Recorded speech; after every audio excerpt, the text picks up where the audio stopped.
네, 오늘 함께 은혜 받으실 하나님의 말씀은 출애굽기 20장 1절로 2절까지의 말씀입니다. 구약성경 112쪽에 있는 출애굽기 20장 1절 2절 말씀 제가 봉독해 올려드리겠습니다. 하나님이 이 모든 말씀으로 말씀하여 이르시되 나는 너를 애굽 땅 종되었던 집에서 인도하여 낸 내 하나님 여호와니라. 아멘. 하나님 아버지 감사드립니다. 오늘도 귀한 주일로 귀한 교회로 귀한 예배로 인도하여 주신 은혜를 진정으로 감사드립니다.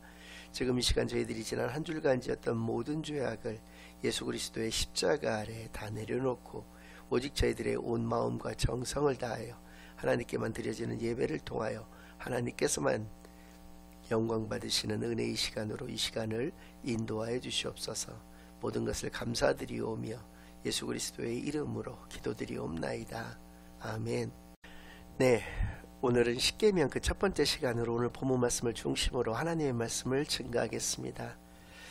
우리의 신앙의 기초를 이루는 세 가지가 있습니다. 십계명, 사도신경, 주기도문이 각각 그것입니다. 십계명과 같은 경우에는 우리가 어떻게 살아야 하는지에 대해서 잘 가르쳐주고 계시는 것입니다. 그러니까 그리스도인의 삶의 지침이 되는 것, 그것이 바로 십계명이라는 의미를 가지고 있는 것이죠. 사도신경과 같은 경우에는 하나님이 어떤 분이시고 우리를 위하여 무엇을 하셨고 우리를 위하여 무엇을 주셨는지를 잘 알려주시는, 즉 믿음의 대상에 대해서 우리에게 정확하게 알려주고 계시는 것이 바로 사도신경이라는 차원에서 그것이 믿음의 기초를 이루고 있다는 것이고요. 또 주기도문과 같은 경우에는 우리가 무엇을 구하여야 되는지에 대해서 정확하게 알려주고 계시는 것입니다. 그런데 여기서 주의해야 될 것은 비단 그 기도의 제목만을 우리에게 알려주신다는 것이 아니라 그리스도인의 어떤 비전과 사명까지도 잘 알려주시는 것이 주기도문이라는 것이죠. 그래서 전년도회 같은 경우에는 이 사도신경과 주기도문에 대해서 한 10여 주에 걸쳐서 여러분들과 함께 은혜를 나누었었는데요. 이번 주부터 다음 주, 다다음 주까지 3주간에 걸쳐서 이 출애굽기 시간에는 십계명의 강해를 통해서 여러분들 여기에 담겨있는 귀한 하나님의 뜻을 우리가 온전히 발견해 나가는 그런 은혜의 시간들을 갖겠습니다. 십계명 전문이 다 소개가 되고 있는 성경은 크게 두 군데가 있습니다. 오늘 본문 출애굽기 20장과 또 신명기 5장에서 소개가 되고 있는데요. 출애굽기 20장과 신명기 5장은 시점이 완전히 다릅니다. 출애굽기 20장과 같은 경우는 출애굽을 한 이스라엘 민족들이 두 달여간의 광야 생활 끝에 시나이 반도, 즉 신의 광야에 시내산이라고 하는 곳에 도착을 합니다. 그곳에서 한 1년여를 이제 머물게 되는데요. 이때 광야 생활에 이제 본격적인 광야 생활의 시작이 되는 이 시점에서 그들이 십계명을 받게 된다라고 하는 것이죠. 그런데 신명기 5장과 같은 경우는 이미 40여 년의 그 광야 생활을 끝마친 다음에 이스라엘 민족들이 모압 땅이라는 곳에 이제 모압 평지에 그들이 모이게 되었습니다. 앞에는 바로 하나님께서 약속해 주신 그 가나안 땅이 바로 그들의 목전에 놓여 있었고, 모세는 이제 죽어가는 그러한 단계였습니다. 실제로 모세는 120세를 일기로 하나님의 부름을 받게 되는데요. 그는 가나안 땅을 밟지를 못했거든요. 그러니까 그는 죽기 직전에 마지막에 그러니까 광야 생활의 그 마지막도 되겠죠. 그때 이 십계명을 그들에게 다시 한번 알려주게 된다라고 하는 것이죠. 그러니까 출애굽기 20장과 같은 경우는 출애굽한 이스라엘 민족 제1세대였던 것이고요. 이 신명기 5장에서는 출애굽한 이스라엘 민족 2세대였던 것이죠. 가나안 땅에 들어가는 그러한 그 이스라엘 민족들에게 언약의 갱신이라고 하는 그런 관점에서의 십계명을 그들에게 말씀하여 주셨다라고 하는 것입니다. 이렇게 성경상에는 출애굽기 20장과 신명기 5장 두 곳에 십계명이 소개가 되고 있다라고 하는 것이고요.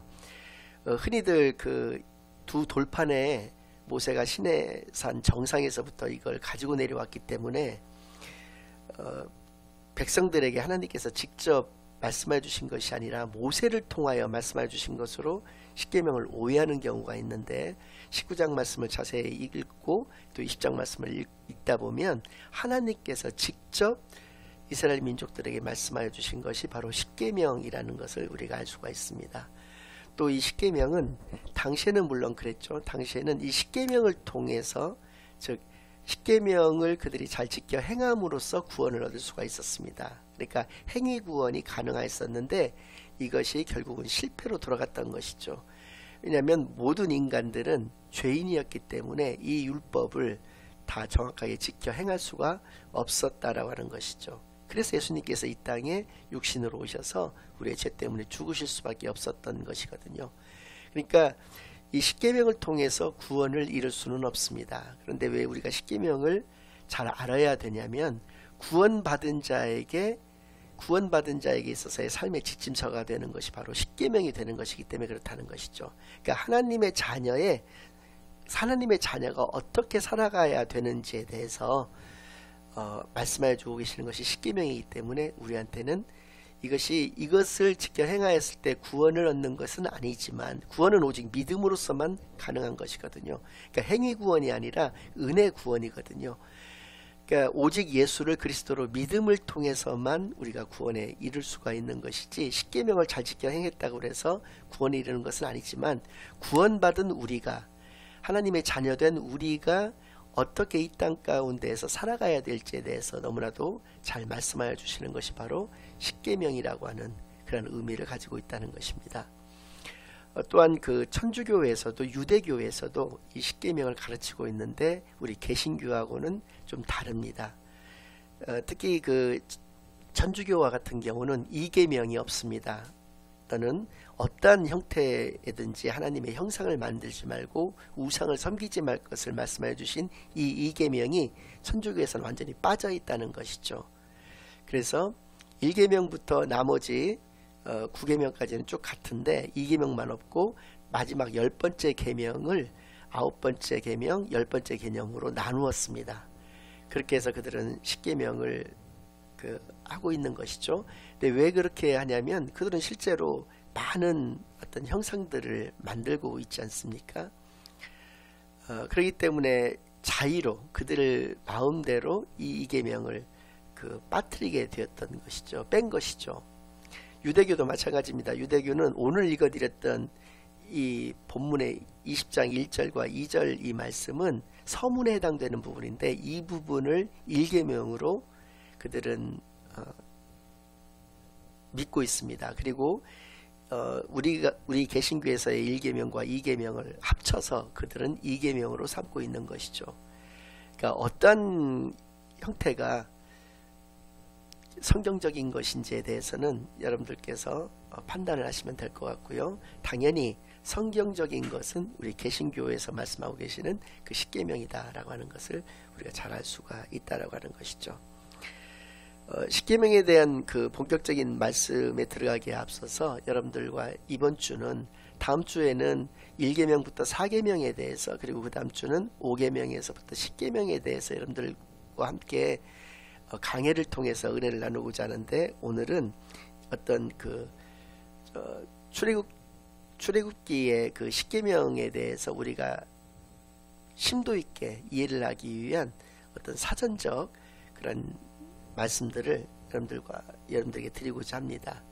출애굽기의 구조를 잠깐 보면 제목은 출애굽기인데 출애굽에 대한 것은 대략적으로 이렇게 나누었을 때 1장에서부터 15장까지 밖에는 나오질 않습니다. 그러니까 40계장으로 이루어져 있거든요. 그리고 그 다음부터는 초기 광야에 대해서 15장 하반부터 18장에 걸쳐서 그 초기 광야에 대한 그런 말씀들이 좀 나오고 19장에서부터 24장까지 여기가 바로 시내산 언약이라고 일컬어지는 내용들이 등장하고 있습니다. 그리고 24장 그 하반절부터 마지막 40장 38절까지 있는데요. 그 부분까지가 성막에 대한 것을 설명해 주고 계시는 것이죠. 이 구조를 통해서도 우리가 알 수 있는 바와 같이 출애굽기의 기록 목적이라고 하는 것은 바로왕을 섬겼던 그런 노예들이 이제는 하나님을 섬기는 예배자로의 변화를 원하는 그러한 것이 바로 이 출애굽기의 기록 목적이 된다라고 하는 것을 알 수 있다라고 하는 것입니다. 또 상식적인 것을 또 몇 가지 추가로 좀 말씀을 드리면 먼저 출애굽기 34장 8절 말씀을 제가 여러분들에게 한번 봉독해 올려드리겠습니다. 모세가 여호와와 함께 40일 40야를 거기 있으면서 떡도 먹지 아니하였고 물도 마시지 아니하였으며 여호와께서 언약의 말씀 곧 십계명을 그 판들에 기록하셨더라. 자, 이제 19장과 20장에 걸쳐서 먼저 백성들에게 말씀을 알려주셨고, 모세가 단독으로 또 시내산 정상에 올라서 하나님과 독대를 하면서 이 십계명을 두 돌판에 새겨서 나왔다라고 하는 것, 내려왔다라고 하는 것인데요. 이 십계명에 대한 그 설명이 무엇으로 되어 있냐면 언약의 말씀들이라고 되어 있다는 것입니다. 그러니까 10계명이라고 10가지 계명이라고는 하지만 실질적으로는 10개의 언약의 말씀들, 그것이 바로 십계명이라고 하는 의미를 가지고 있다는 것이죠. 그렇기 때문에 우리가 오늘은 언약에 대해서 여러분들과 함께 좀 살펴보고자 하는데요. 이 언약이라고 하는 것이 가지고 있는 의미는 예전에 하나님과 그 하나님의 백성 간의 그 관계는 쉽게 여러분들에게 말씀을 드리면 약간 연인 관계였다라고 볼 수가 있는데, 이 언약을 통해서, 이 언약 체결을 통해서 이제 하나님과 하나님의 백성 사이에는 부부가 되었다라고 하는 것을 의미한다라고 하는 것입니다. 그래서 부부가 되었다라고 하는 것이 또 갖는 의미는 뭐냐면 공적이고, 이것은 모두에게 널리 공표해서 알릴 수 있는 그런 법적인 관계가 되었다라고 하는 것을 의미를 하는데요. 역시 예레미야서 31장 31절로 32절까지의 말씀을 여러분들에게 봉독해 올려드리겠습니다. 여호와의 말씀이니라. 보라, 날이 이르리니 내가 이스라엘 집과 유다 집에 새 언약을 맺으리라. 이 언약은 내가 그들의 조상들의 손을 잡고 애굽 땅에서 인도하여 내던 날에 맺은 것과 같지 아니할 것은, 내가 그들의 남편이 되었어도 그들이 내 언약을 깨뜨렸습니다. 여호와의 말씀이니라. 예레미야에서는 분명히 이 십계명과 같은 이런 언약 체결을 통해서, 이 십계명은 언약법이라고도 일컫거든요. 이 언약 체결을 통해서 하나님은 이스라엘 백성들의 남편이 되었고, 이스라엘 백성들은 하나님의 신부가 되었다, 부인이 되었다라고 하는 것을 분명하게 우리에게 말씀하여 주시는 것이죠. 보다 좀 자세하게 이것을 좀 우리가 살펴본다면 출애굽기 19장 1절로부터 8절까지의 말씀을 제가 읽어가면서 다시 한번 말씀을 좀 드리겠습니다. 이스라엘 자손의 애굽 땅을 떠난 지 3개월이 되던 날 그들이 시내 광야에 이르니라. 출애굽을 한 지 2달이 딱 지난 그 시점에 3월 셋째 달 1일이 되는 그 시점에 시내 광야에 그들이 도착하였다라고 하는 것입니다. 그러니까 언제는 출애굽한 지 2달이 지난 시점이가 되겠고요. 그들이 르비딤을 떠나 시내 광야에 이르러 그 광야에 장막을 치되 이스라엘이 거기 산 앞에 장막을 치니라. 임시로 장막을 치는 줄 알았는데 이곳에서 무려 1년여가량을 그들이 머물면서 하나님의 율법에 대해서 그들이 이제 숙지를 하게 되는 것입니다. 모세가 하나님 앞에 올라가니 여호와께서 산에서 그를 불러 말씀하시되, 너는 이같이 야곱의 집에 말하고 이스라엘 자손들에게 말하라. 내가 애굽 사람들에게 어떻게 행하였음과 내가 어떻게 독수리 날개로 너희들을 업어 내게로 인도하였음을 너희가 보았느니라. 그러니까 2달 동안이지만 하나님께서는 낮에는 구름 기둥으로, 밤에는 불 기둥으로, 그리고 바위에서 물이 솟아나게 하셨고 만나와 메추라기로서 그들을 돌보셨던 것, 그것이 독수리에 업혀서 그들을 인도하여 내셨다라고 하는 그런 은유적인 표현을 하셨던 것이죠. 그리고 5절과 6절 말씀을 보면, 세계가 다 내게 속하였나니 너희가 내 말을 잘 듣고 내 언약을 지키면 너희는 모든 민족 중에서 내 소유가 되겠고 너희가 내게 대하여 제사장 나라가 되며 거룩한 백성이 되리라. 너는 이 말을 이스라엘 자손들에게 전할지니라. 그러니까 하나님의 그 언약의 그 말씀들을 이스라엘 백성들이 잘 지켜 행하게 되면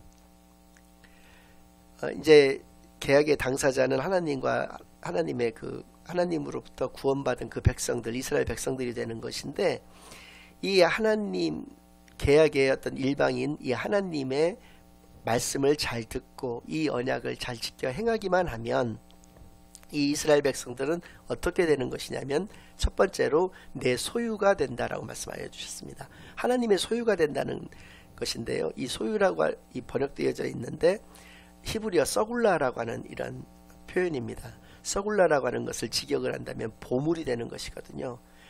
그러니까 세상을 창조하신 온 우주를 창조하신 하나님에게 있어서의 보물이 바로 언약 백성이 되어진다라고 하는 것입니다.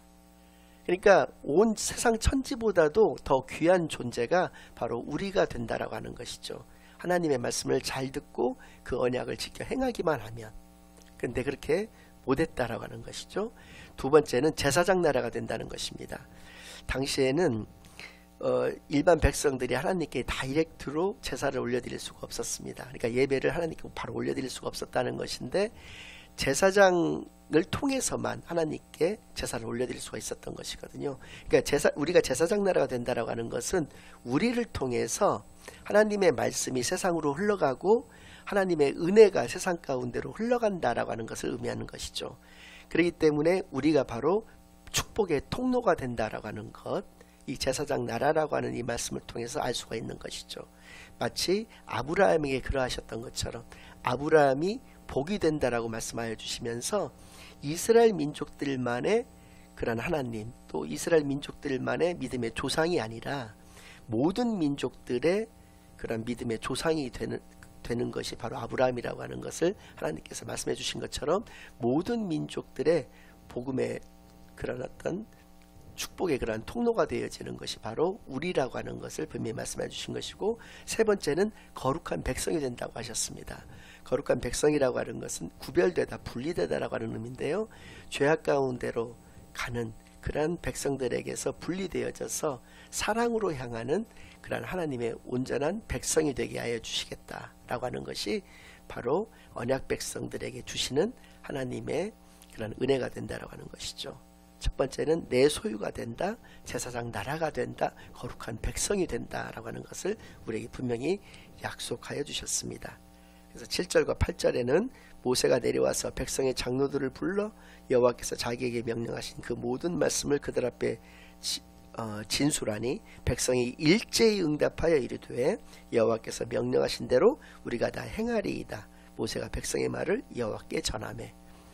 일제히 그들이 이구동성으로 외쳤다는 것입니다. 우리가 다 여호와의 말씀을 지켜 행하겠다라고 했는데 그들은 여러분들이 아시는 바와 같이 죄악 가운데에서 계속 살았던 것을 우리가 알 수가 있습니다.